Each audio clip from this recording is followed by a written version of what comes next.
Hey guys what's up. इससे पहले हम लोगों ने कुछ क्वेश्चंस देखे थे, मतलब 5 क्वेश्चंस बना लिए थे। अब नहीं बन देखा है तब तक वेव का, अब जाकर देख लो। और उससे पहले भी एक थ्योरी एक बता दिया गया है, 27 मिनट का वीडियो है। उसमें वेव मोशन एंड साउंड के बारे में बहुत ही इंटरेस्टिंग बातें बताई गई हैं। जाके जरूर चेकआउट करो। और भी कई सारी चीज़ें पढ़ा दी गई हैं, फिजिक्स में, मैथ्स में, केमिस्ट्री में भी हो गया। जाके देख सकते हो। अब सीधे हम क्वेश्चंस पे आते हैं, क्योंकि मुझे क्वेश्चंस बनाना है। और सिंस जेई का तैयारी 7 से 8 से ही होता है, तभी अच्छा रहता है। तभी उसके अंदर साइंस के प्रति एक जागरूकता आती है। ठीक है, 11 से तो केवल खाना पूर्ति होता है। ठीक है, हालांकि 11 से भी कई लोग पढ़ते हैं, बट मैं चाहता हूँ आपका बेसिक मजबूत हो। ओके। ये पियर्सन आईआईटी फाउंडेशन का क्लास 8 का मैं इसको बता रहा हूँ। Okay, let's begin. Sound travel in rock in the form of both longitudinal and transverse wave. और लॉन्गिट्यूडनल क्या वेव क्या होता है, मैंने वीडियो में डिस्कस कर चुका हूँ, पिछले के पिछले वीडियो में। और ट्रांसवर्स वेव को मैं अच्छे से बता चुका हूँ, लेकिन फिर भी हम देखेंगे यहाँ पर। साउंड ट्रेवल बहुत ही sound travel in rock in the form of both longitudinal and transverse wave, but in air sound travels only in the form of longitudinal wave। ये बहुत इंपॉर्टेंट है। कई लोगों को लगता है कि साउंड सॉलिड में भी और लिक्विड में भी लॉन्गिट्यूडनल वेव की तरह ही प्रोपोगेट होता है, जबकि ऐसा नहीं है। सॉलिड और लिक्विड में sound longitudinal plus transverse wave की तरह प्रोपोगेट होता है, लेकिन एयर में केवल लॉन्गिट्यूडनल वेव के रूप में प्रोपोगेट होता है। ऐसा क्यों है?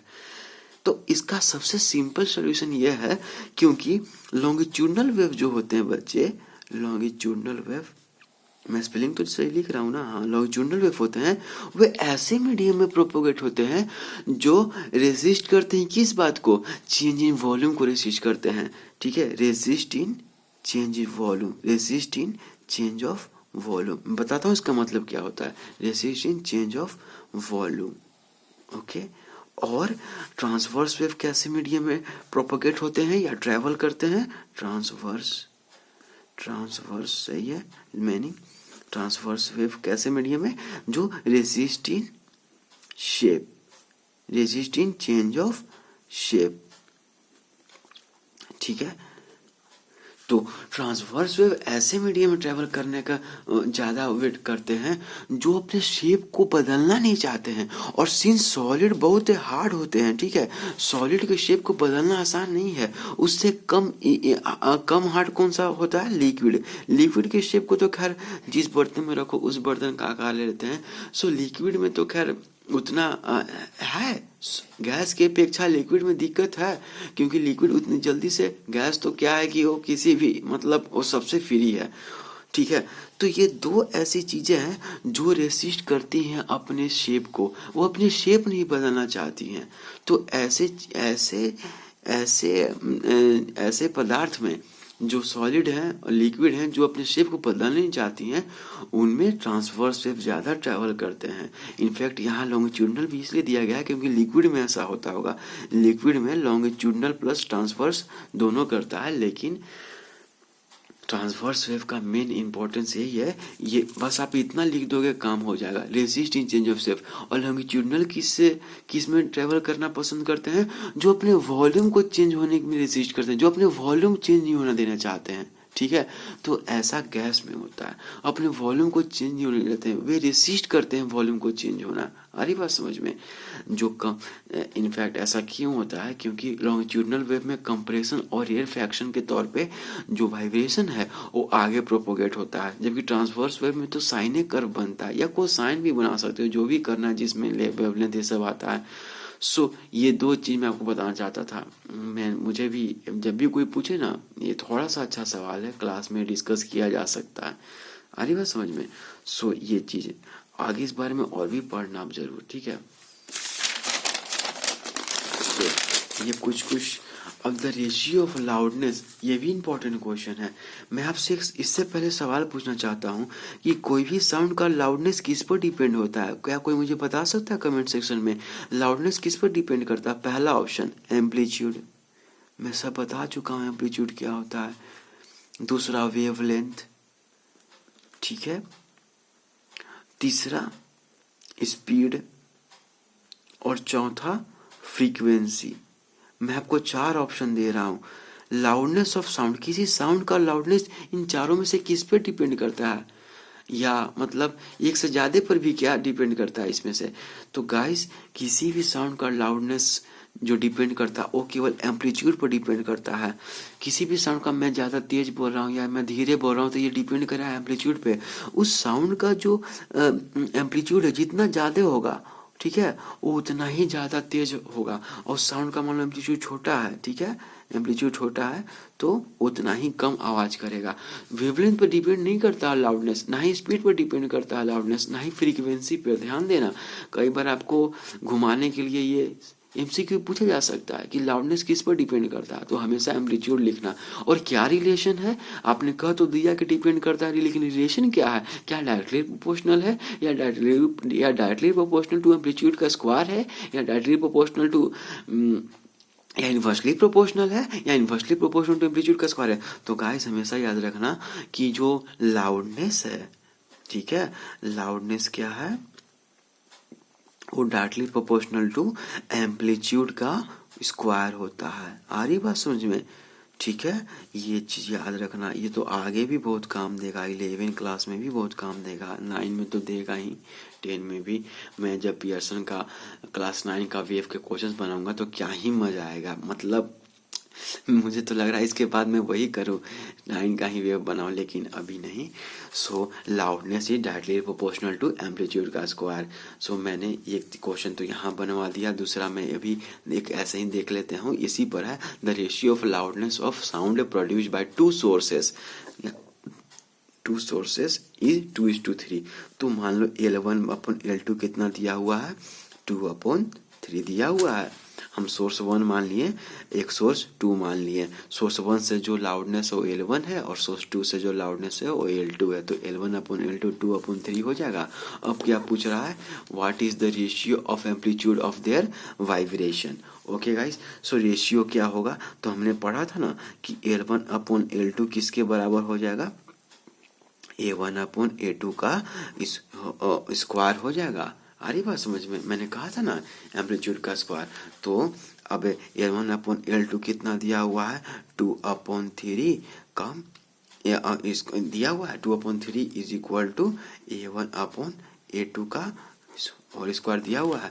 और यहाँ से हम क्या ले लेंगे, A1/A2 इज इक्वल टू, अब आप लीनियर इक्वेशन में आपने पढ़ा है ना कि अगर इस तरफ स्क्वायर होता है तो उस तरफ जाके स्क्वायर रूट हो जाता है।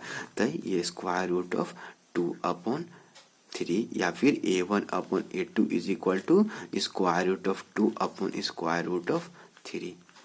ठीक है, तो उन दोनों साउंड जो है उनके सोर्सेस का जो एम्पलीट्यूड का जो रेशियो है वो कितना है, स्क्वायर रूट ऑफ 2/3। इनफैक्ट अगर आपको जब भी डायरेक्ट निकालना हो, लाउडनेस का रेशियो दिया हुआ हो, तो बस कुछ नहीं करना है, उसका क्या कर देना है, स्क्वायर रूट कर देना है। यही चीज हमने पिछले बार भी वीडियो में देखा था कि जब भी हमें लेंथ का, किसी भी सिंपल पेंडुलम का लेंथ का अगर रेशियो दिया हुआ है तो और उसका टाइम पीरियड का क्या पूछ रहा है, रेशियो पूछ रहा है, तो कुछ नहीं करना है, लेंथ के रेशियो को स्क्वायर रूट कर देना है, जो आएगा वही क्या होता है, टाइम पीरियड का भी रेशियो होगा दोनों का। सो गाइस, ये सिंपल सा था बट काफी यूज है, मैं बता रहा हूँ आपको, बहुत यूज है इसका। सो आपको उम्मीद करता हूँ आपको अच्छा लग रहा होगा, आप काफी कुछ सीख रहे होगे। सो चलिए आगे बढ़ते हैं। वेन स्ट्रिंग, ध्यान देना ये क्वेश्चन थोड़ा सा अच्छा है।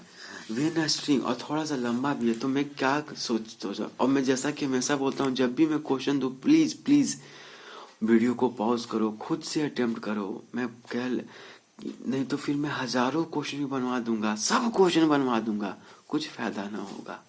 आ रही बात समझ में, क्योंकि दिमाग बढ़ता है क्वेश्चन बनाने से, हॉर्लिक्स पीने या बोर्नविटा पीने से नहीं। ठीक है, क्वेश्चन ही आपके दिमाग को इवॉल्व करेगा, और थ्योरी भी तभी पूरी तरह से समझ में आएगा जब आप क्वेश्चन बना लोगे। इस चीज के लिए वेट मत करना कि मुझे पूरी तरह से थ्योरी समझ में आ जाएगा तभी मैं क्वेश्चन बनाऊंगा, एक्सरसाइज बनाऊंगा। नहीं, क्वेश्चन बहुत इंपॉर्टेंट है, प्लीज इसको स्किप मत करना, प्लीज ट्राई करो हर एक क्वेश्चन, हर चीज। When string fixed between two ends, string है कोई, ठीक है, दो दीवार है मान लो, या ठीक है इसमें, ठीक है स्ट्रिंग फिक्स है और बीच में वाइब्रेशन ऐसे किए तो वेव पैदा होंगे, ऐसे पैदा होंगे, ठीक है, वेव कुछ ऐसे पैदा होंगे इसमें, ये ऐसे, ठीक है ऐसे होंगे ना, ट्रांसवर्स वेव आएगा। अरे इसमें so between two ends is plugged है। हालांकि क्लास 11 में इसका इस तरह के वेव्स का इक्वेशन भी पढ़ना है कि दोनों तरफ अटैच है तो उसका क्या इक्वेशन होगा, और एक तरफ अटैच्ड है और दूसरी तरफ ओपन है तो ऐसे स्ट्रिंग्स में कौन सा वेव का क्या इक्वेशन होगा ये पढ़ना है। तो आपके जिज्ञासा के लिए मैंने बता दिया। When a string fixed between two ends is plugged a wave propagates along the string होगा and reflects at the other end, ठीक है। find the distance of maximum and minimum displacement of the particle in a wave from its first end given that the velocity of the wave propagation is 330 meter per second and the frequency of vibration is 1320 hertz. So find the distance, ध्यान देना, find the distance of maximum and minimum displacement of the particle पूछ रहा है, wave का particle ना कि wave. मैंने हमेशा कहा इस बात को आप ध्यान देना कि find the distance of maximum minimum displacement of the particle in a wave from its first and, okay, from its first and, ठीक है। तो फर्स्ट एंड से तो एक बात बताऊं, मैं यहां पर कर रहा हूं, ठीक है,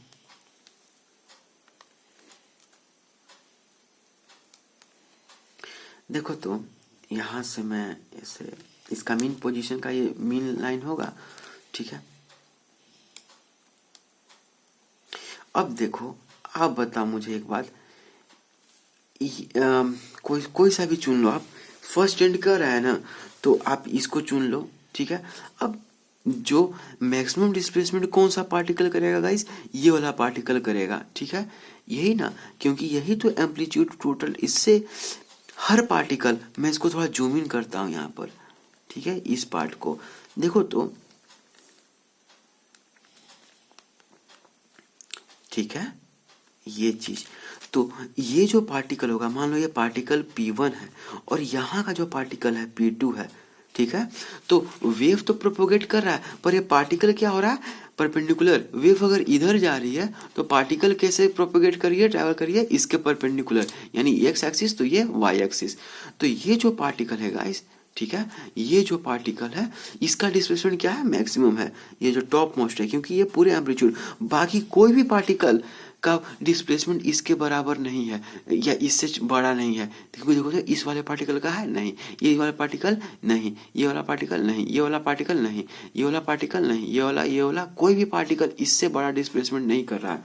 so guys, so maximum displacement ये पार्टिकल 2 का है और पार्टिकल 2 यहाँ का है, यहीं पर आएगा। जब वेव पूरी तरह शांत हो जाएगा तो पार्टिकल 2 यहीं पर आएगा और पार्टिकल 1 का तो जीरो डिस्प्लेसमेंट है, क्योंकि ये हालांकि आगे पढ़ना है, नोड, एंटी नोड, ये सब पढ़ना है। जो जीरो डिस्प्लेसमेंट का होता है जिस पार्टिकल का, उसको क्या कहते हैं, एंटी नोड किसे कहते हैं। मैक्सिमम डिस्प्लेसमेंट जिसका होता है, तो मैक्सिमम डिस्प्लेसमेंट किस पार्टिकल का है, इस पार्टिकल का।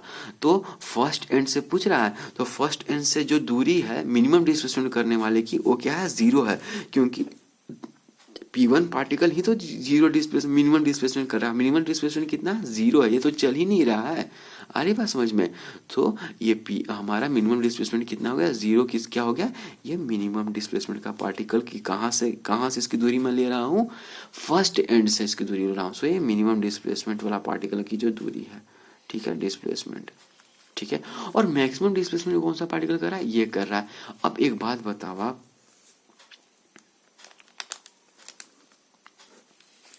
क्या ये दूरी लैम्डा नहीं है, यही दूरी लैम्डा होती है ना, यही दूरी होती है ना। या फिर चलो इस तरह से आपको नहीं बताता हूँ, आप कहोगे सर आपने तो कहा था कि distance between two successive crest and two successive trough is called wavelength. तो चलो कोई दिक्कत नहीं, ये मैक्सिमम डिस्प्लेसमेंट कर रहा है पार्टिकल, यहाँ का पार्टिकल भी मैक्सिमम डिस्प्लेसमेंट कर रहा है, तो इन दोनों के बीच की दूरी को ही क्या बोलते हैं, लैम्डा बोलते हैं। ओके गाइस, सो ये लैम्डा हो गया।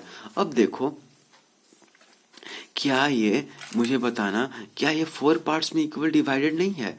ये लैम्डा बाई 4 है, ये लैम्डा बाई 4 है, ये लैम्डा बाई 4 है, और ये जो ये भी क्या है, लैम्डा बाई 4 है। आ रही बात समझ में? ये लैम्डा बाई 2 है, ये लैम्डा बाई 4 है, मतलब ये जो दूरी है ये पूरा लैम्डा है। और कौन कौन से पॉइंट्स, ये पॉइंट्स, ये पॉइंट्स, ये पॉइंट्स और ये पॉइंट्स, ये पॉइंट्स, ये सभी जो चारों पॉइंट्स है, ये जो पूरा लैम्डा है इस पर कितने पॉइंट्स है, 1, 2 और 3। ये 3 पॉइंट्स इसको 4 इक्वल भाग में डिवाइड करते हैं। आ रही बात समझ में? ये दूरी लैम्डा बाई 2 है, तो बाकी ये सिमेट्रिकल होता है, ऊपर नीचे सिमेट्रिकल होता है। तो ये दूरी कितनी हो जाएगी, ये लैम्डा बाई 4 है तो ये लैम्डा बाई 4 हो जाएगी, क्योंकि ये जो दूरी होती है ये लैम्डा बाई 2, ये दूरी लैम्डा बाई 2, ये दूरी लैम्डा बाई 2, ऐसे करके ये लैम्डा बाई 2, ये लैम्डा बाई 2, ये लैम्डा बाई 2, सो ये लैम्डा बाई 4 हो जाएगा। तो फर्स्ट एंड से उस पार्टिकल की दूरी क्या है जो मैक्सिमम डिस्प्लेसमेंट करेगी, तो वो दूरी क्या है, लैम्डा बाई 4 है। तो लैम्डा हमारा निकालना होगा। तो लैम्डा हम कैसे निकालें, तो हम शुरू के सवाल में देख चुके थे कि वेलोसिटी इज इक्वल टू क्या होता है, फ्रीक्वेंसी इनटू वेवलेंथ, वेवलेंथ यानी लैम्डा, और वेलोसिटी 330 दिया हुआ है, फ्रीक्वेंसी 1320 दिया हुआ है, इनटू लैम्डा। तो लैम्डा इज इक्वल टू कितना हो गया, 1 0 से 0 कैंसिल, 33 अपॉन 132 हो जाएगा।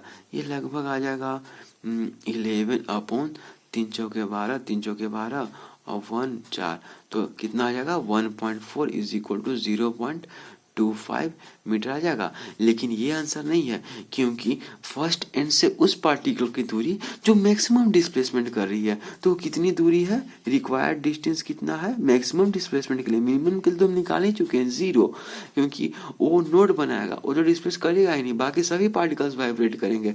Required distance for maximum displacement, required distance for maximum, required distance आप ठीक है, कितना हो जाएगा, lambda by 4 is equal to 0.245 upon 4 metre. ठीक है, ये कितना आ जाएगा, आप इसको कैलकुलेट कर लेना, कितना आएगा 0.0 और 6 चौके 24, 0.0625 मीटर। एम आई राइट? ठीक है, आ रही बात समझ में? ठीक है, तो ये चीज आंसर हो जाएगा। ध्यान देना, ये सवाल भी इम्पोर्टेंट है, क्योंकि बहुत मज़ा आएगा जब आप 11 क्लास में ये सब चीज़ों को जान जाओगे, तो 11 क्लास में पढ़ोगे तो बहुत अच्छा रहेगा। अब आगे की क्वेश्चन की ओर बढ़ते हैं कि for the range of frequency of sound 11 kilohertz to 11 megahertz, क्या पढ़ते हैं इसको, 11 megahertz. Find the range of wavelength of sound at 0 degree centigrade given the velocity of sound in air as 330 metre per second at 0 degree centigrade. Okay, so कोई दिक्कत नहीं है। पहले बार में फ्रीक्वेंसी कितना लेंगे, 11 किलो हर्ट्ज। किलो का मतलब क्या होता है, 10 इंटू 10⁻3, यानी 11 किलो हर्ट्ज को कैसे लिख सकते हैं, 11 इंटू 10⁻3 हर्ट्ज। आ रही बात समझ में? और दूसरे बार में फ्रीक्वेंसी क्या है हमारा, फ्रीक्वेंसी इक्वल टू आपका 11 मेगा हर्ट्ज है, और 1 मेगा हर्ट्ज में कितना हर्ट्ज होता है, 10⁻6 हर्ट्ज। तो फ्रीक्वेंसी 11 मेगा हर्ट्ज है, तो इस मेगा हर्ट्ज को कैसे लिख सकते हो, 11 इंटू 10⁻6 हर्ट्ज लिख सकते हो। हमने हर्ट्ज में कन्वर्ट कर लिया, ठीक है, क्योंकि इसको डायरेक्ट आप ऐसा नहीं रख सकते हो, इसका यूनिट तो होना चाहिए ना। अरे सर यूनिट, प्रॉपर यूनिट आप रखोगे ना, तो v is equal to F into lambda होता है।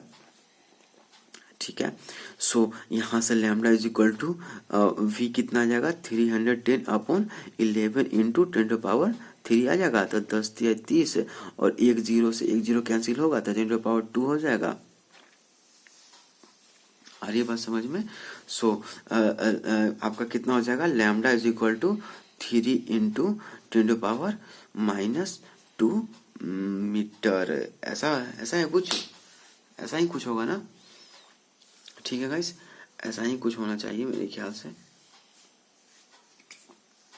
सो ये हो गया, और यहाँ से लैम्डा कितना आ जाएगा, lambda is equal to velocity upon क्या हो जाएगा, फ्रीक्वेंसी हो जाएगा। सो वेलोसिटी हमारा 320 है, और यहाँ पर 11 इंटू 10⁻6 है, तो ये 10⁻5 आ जाएगा, और ये 3 आ जाएगा।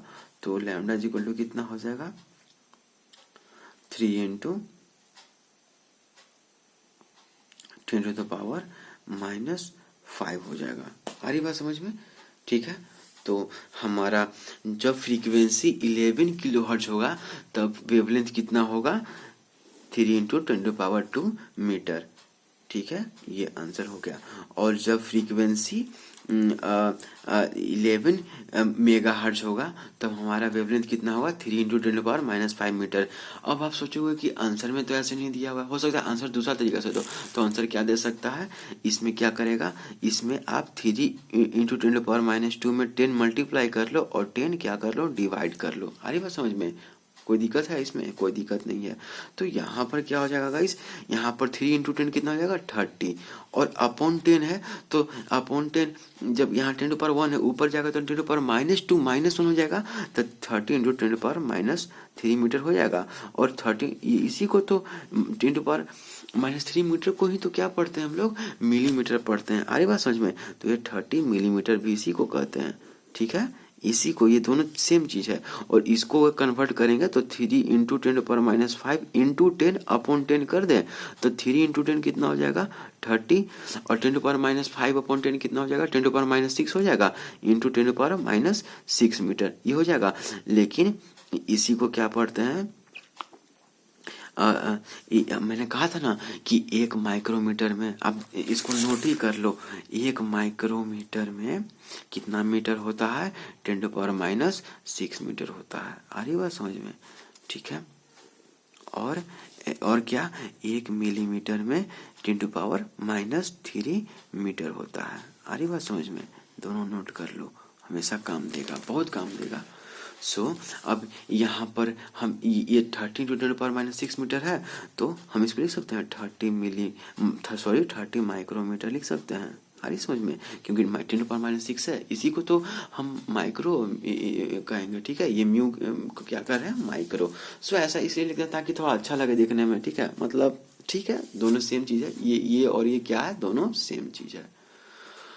ठीक है, हमने 2 फ्रीक्वेंसी दिया हुआ था, साउंड दिया हुआ था, स्पीड दिया हुआ था साउंड का, और हमने पहले वाले फ्रीक्वेंसी के लिए वेवलेंथ निकाला और दूसरे वाले फ्रीक्वेंसी के लिए वेवलेंथ निकाला।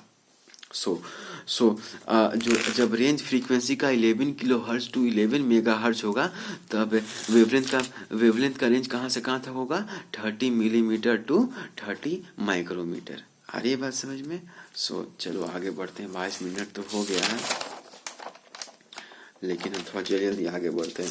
Sound travels 60 metre in the time taken to produce a sound travels 60 metre, ठीक है, in the time taken to produce 50 waves, find the wavelength of the sound wave in centimetre. ठीक है, अब देखो एक बात बताओ, एक वेव में जितना दूर ट्रेवल करेगा जो वेव है, ठीक है, एक ऑक्सीलेशन में वेव जितना दूरी ट्रेवल करती है उसी को तो वेवलेंथ कहते हैं। तो 50 वेव क्रिएट करने के लिए गाइस कितना दूरी चला गया, 60 वेव के द्वारा कितना दूरी चला गया, 60 मीटर। 50 वेव क्रिएट करने के लिए कितना दूरी वेव चला, 60 मीटर, सॉरी। तो एक वेव क्रिएट करने के लिए कितना चलना होगा उसे, 60/50 कर दे, यूनिटरी मेथड पता है ना आपको।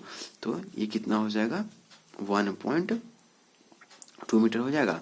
और एक वेव क्रिएट करने के लिए जितना चलना पड़ता है वेव को, या एक ऑक्सीलेशन क्रिएट करने के लिए जितना वेव को चलना पड़ता है उसी को तो वेवलेंथ कहते हैं। अ साउंड वेव, ध्यान देना, a sound wave travel 60 metre in the time taken to produce 50 wave, find the wavelength of the sound wave in centimetres. अब तो ये हमारा तो 50 वेव अति करने के लिए कितना हो रहा है, 60 मीटर हो रहा है, चल रहा है वेव। तो एक वेव क्रिएट करने के लिए कितना होगा, 1.2 मीटर। लेकिन आंसर किस में पूछ रहा है, सेंटीमीटर में। तो हम मीटर को किस में बदल देंगे, 1.2 मीटर इंटू 100 से मल्टीप्लाई कर देंगे। हमारा कितना हो जाएगा, 120 सेंटीमीटर। लैम्डा क्या हो जाएगा हमारा, 120 सेंटीमीटर। यही क्या हो जाएगा आंसर हमारा, यही क्या हो जाएगा, आंसर हो जाएगा। ठीक है गाइस, ठीक है, आ रही है बात समझ में। लैम्डा जी को कितना हो जाएगा, 120। ध्यान देना, ये सब बहुत सिंपल चीजें हैं, बहुत ही इंपॉर्टेंट है, प्लीज इसको हमेशा ध्यान देना। ठीक है, अब आते हैं, the velocity of sound increase by 75% when it. एक काम करते हैं, 1 2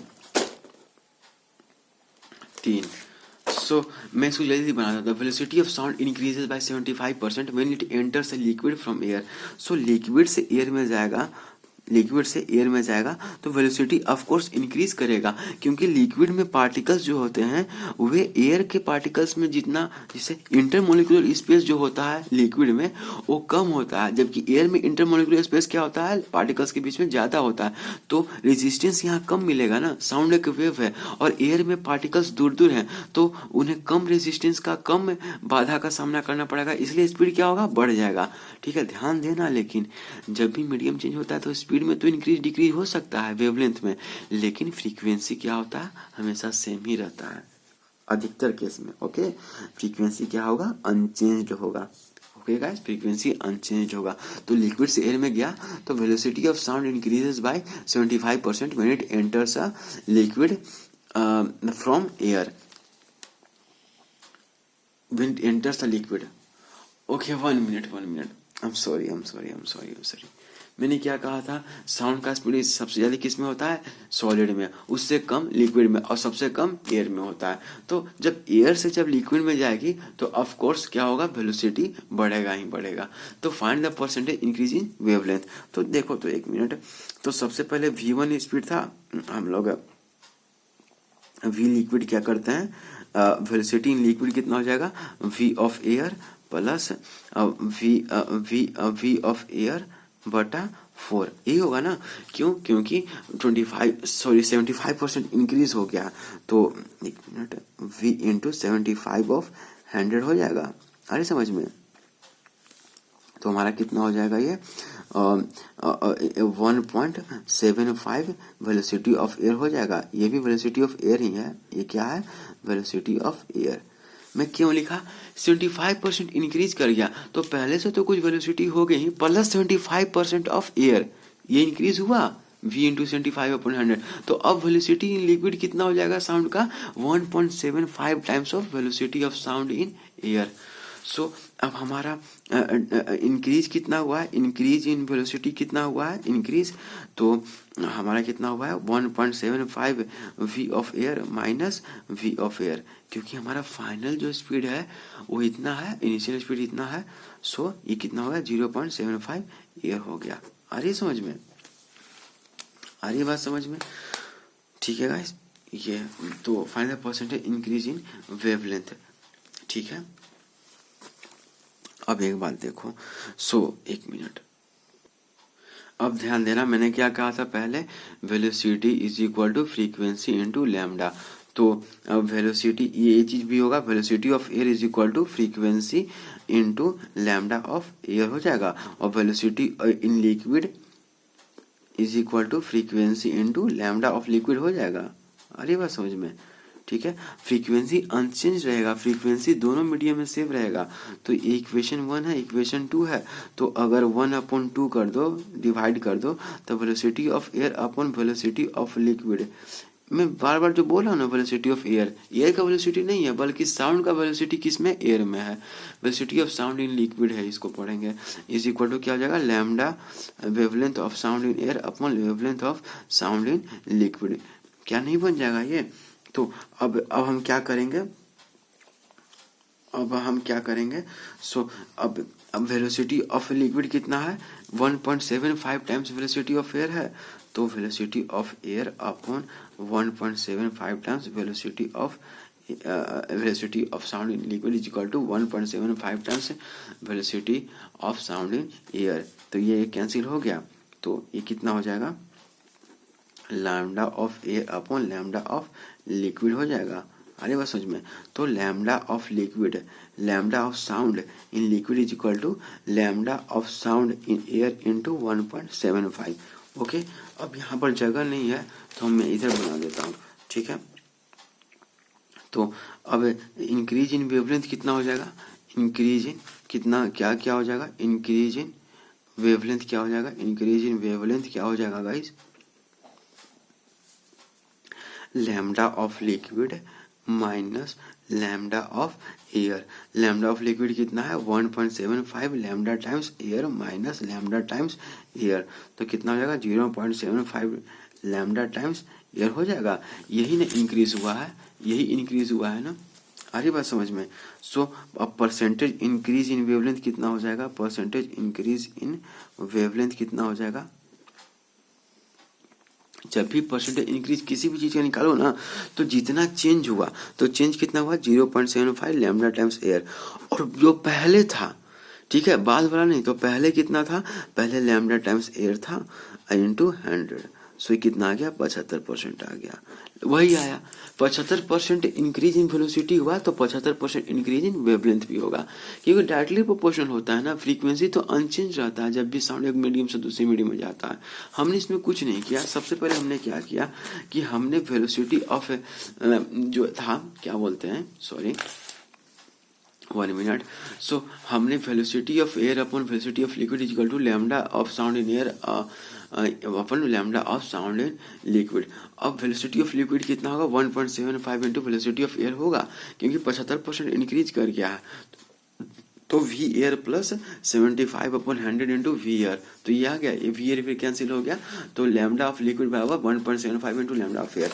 अब हमारा चूंकि हमको इंक्रीज इन वेवलेंथ ही देखना था, तो इंक्रीज इन वेवलेंथ कितना हो जाएगा, 1.75 lambda of liquid, lambda of sound in liquid minus lambda of sound in air. तो कितना इंक्रीज इन वेवलेंथ ये हुआ, और परसेंटेज इंक्रीज कितना हो जाएगा, तो जितना इंक्रीज इन वेवलेंथ बता प्रीवियस जो वेवलेंथ था हमारा, तो एयर में कितना वेवलेंथ था, लैम्डा एयर इंटू 100। तो हमारा 75% इंक्रीज हुआ है वेवलेंथ में भी। सो अब कुछ अथी बचा है, जिससे अब we fill in the blanks. Water wave क्या है, ये वाटर वेव क्या है, आपको ये बता सकता है। वाटर वेव एक ट्रांसवर्स वेव है, ट्रांसवर्स वेव।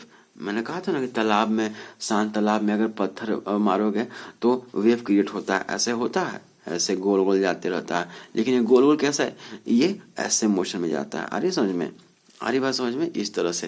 तभी तो जो पहाड़ जैसा बन जाता है, यहाँ पर ये वाला पार्टिकल चलेगा, और जहाँ पर गड्ढा जैसा बन जाता है वो ये वाला चीज है। आ रही बात समझ में, इसको देखना ध्यान से। कभी तालाब के किनारे जाओ, ऑब्जर्व करो वेव को, कई सारे डायग्राम डिजाइनिंग के भी आपको आइडिया मिल सकते हैं आपको तरह तरह से। सो काफी आप जाके ऑब्जर्व कर सकते हो। फिर अगला है लॉन्गिट्यूडनल वेव कैन प्रोपोगेट इन। मैंने कहा था ना लॉन्गिट्यूडनल वेव किसमें प्रोपोगेट कर सकता है, ऐसा मीडियम में प्रोपोगेट हो सकता है जो रेजिस्ट करता हो किसमें, चेंज इन वॉल्यूम में। ठीक है, तो चेंज इन वॉल्यूम में कौन रेजिस्ट करता है, अमूमन लॉन्गिट्यूडनल वेव अधिकतर गैस में ही ट्रेवल करते हैं। तो in a gas but not in metal हो जाएगा, क्योंकि मेटल में तो ट्रांसवर्स वेव ट्रेवल करेगा, क्योंकि जो मेटल होते हैं वे वॉल्यूम में रेजिस्ट नहीं करते हैं चेंज का, बल्कि शेप में रेजिस्ट करते हैं। They resist in change of shape. आ रही बात समझ में। और explain why the loudness of sound, sorry not varies with distance from the source of sound. तो मैंने कहा था ना कि लाउडनेस का लेना देना केवल एम्पलीट्यूड से है। ठीक है, उसका कोई लेना देना अथी से नहीं है, फ्रीक्वेंसी से नहीं है, स्पीड से नहीं है, साउंड का स्पीड से नहीं है, साउंड का फ्रीक्वेंसी से नहीं है, ना साउंड का वेवलेंस है। तो अगर लाउडनेस कम हो रहा है या बढ़ रहा है तो एम्पलीट्यूड के कारण ही हो रहा होगा। तो explain why the loudness of A sound note varies with distance from the, जैसे यहाँ पर मान लो लाउड स्पीकर बज रहा है, तो जैसे जैसे दूर जाओगे, ठीक है, क्या होगा, साउंड तो आपको कम सुनाई देता, मतलब उसका लाउडनेस कम होता जाएगा। और जैसे जैसे पास आओगे लाउडनेस क्या होगा, बढ़ता जाएगा। तो वेरी क्यों कर रहा है, हालांकि इसका एक फॉर्मूला भी है, आप उसको लिख भी सकते हो, बाद में उसको पढ़ना है। ठीक है, इंटेंसिटी वगैरह पढ़ना है। मैंने कहा था ना कि लाउडनेस जो है वो एम्पलीट्यूड के क्या होता है, डायरेक्टली प्रोपोर्शनल, एम्पलीट्यूड के स्क्वायर के डायरेक्टली प्रोपोर्शनल होता है। ठीक है, मैंने पीछे बताया भी था इसके बारे में, आप देखना वीडियो को करके। Loudness directly proportional to amplitude का स्क्वायर। तो अब जैसे जैसे दूरी बढ़ेगी या तो एम्पलीट्यूड जो है, जिससे सूर्य में पार्टिकल इतना था, पूरा हाई था, अब धीरे धीरे धीरे मतलब क्या होगा, एम्पलीट्यूड क्या होगा, घटता जाएगा। आ रही बात समझ में, एम्पलीट्यूड घटता जाएगा। तो इसीलिए जैसे दूर जाते हो आप किसी साउंड सोर्स से, तो आपको उसका लाउडनेस क्या होता है, कम होने लगता है, मतलब कम तेजी सुनाई देने लगता है। लेकिन जैसे जैसे दूर आओगे एम्पलीट्यूड क्या हो रहा है, बढ़ते जा रहा है। तो जैसे जैसे साउंड सोर्स के पास आते हो, किसी माइक के पास या स्पीकर के पास या कोई भी साउंड सोर्स, तो आपको साउंड तेज सुनाई देने लगता है। सो गाइस यहीं तक है, और क्लास 9 में बहुत मजा आएगा वेव में, क्लास 8 में भी बहुत अच्छा लगा सारा चीज बेसिक पढ़कर। और उम्मीद करते हैं आपने इस चैप्टर को एंजॉय किया होगा। मैं जानता हूँ वीडियो थोड़ा लंबा हो गया है, लेकिन क्या कर सकते हैं, कितना सारा वीडियो बनाऊँ मैं भी। So thank you so much guys for watching this. और अच्छा लगा तो लाइक शेयर सब्सक्राइब करो। और thank you so much for watching this. Thank you so much. So